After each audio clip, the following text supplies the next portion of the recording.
Tout pour investir. Dose d'économie.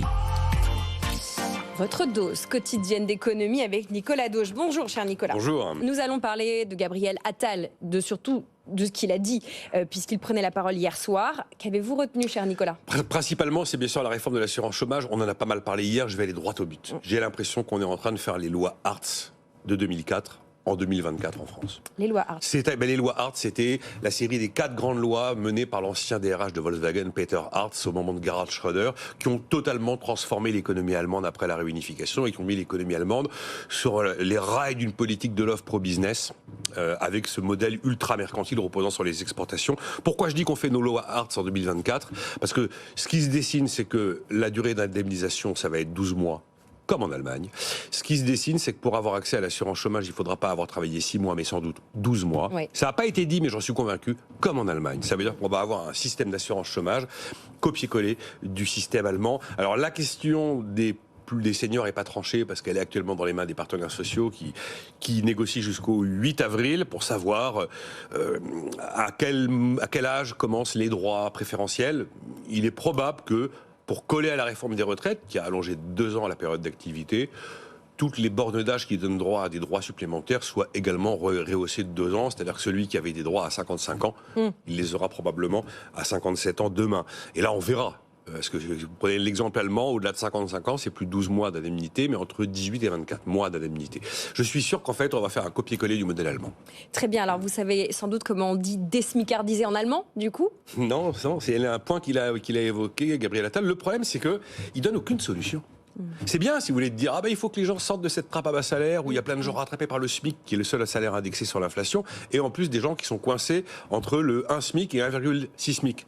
Le truc c'est que c'est ultra complexe parce que pendant des années on a empilé des allègements de cotisations, on a fabriqué des effets de seuil et on a effectivement emprisonné toute une partie de la population active dans cette zone 1 SMIC, 1,6 SMIC. Un chiffre très parlant qui est régulièrement répété par Gilles Berset.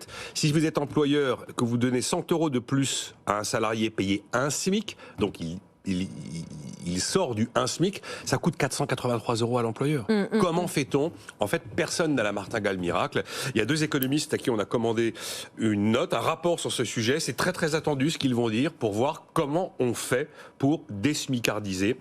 Parce qu'on a mis en place un système tellement complexe qu'on ne s'en sort plus. Le rapport est attendu pour mi-juin.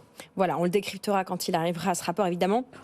Brièvement, le Premier ministre est revenu sur le concept de réduction du temps de travail. Qu'avez-vous retenu sur cet aspect ? C'est bien l'histoire de la semaine en 4 jours et pas de la semaine de 4 jours. C'est donc pas de la RTT.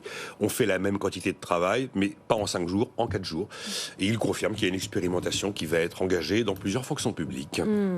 Bon, une fois de plus, notre Premier ministre répète qu'il n'y aura pas de hausse d'impôts. Ah oui, alors avec quelques bémols, il n'est pas hostile à l'idée qu'on aille taxer ce qu'on appelle les profits exceptionnels quand il y en a. Bon, c'est ce qu'on fait déjà pour le secteur de l'électricité, les producteurs d'électricité, et ce qu'on fait depuis cette année pour les autoroutes.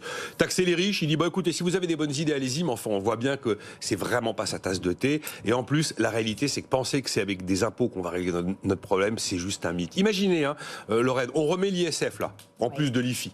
Allez, je vous le fais à 3 milliards, 4 milliards de recettes en plus. Le problème, c'est 154 milliards de déficit. Donc, il ne faut pas rêver.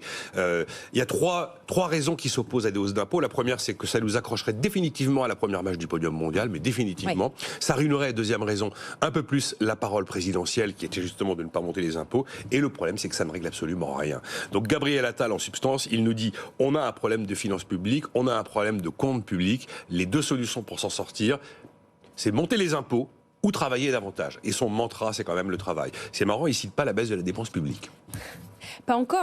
C'est peut-être une idée qui deviendra lumineuse d'ici quelques semaines. Merci Nicolas pour cette chronique. À retrouver en podcast et en replay comme l'ensemble de nos programmes sur BFM Business.